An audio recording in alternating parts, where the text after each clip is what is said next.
In this video, you will learn how to install the peel and rewind plates. Installing the peel plate. If the rewind plate is installed, remove it from the printer. Loosen the peel plate mounting nut.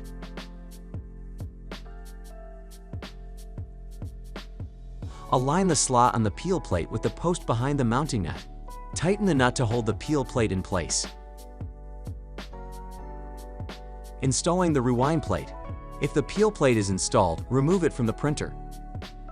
Install the rewind plate by aligning the two tabs with the mounting holes on the printer, and then rotate the rewind plate up until it engages with the print mechanism. Then slide the rewind plate to the left. The rewind plate will lock into place.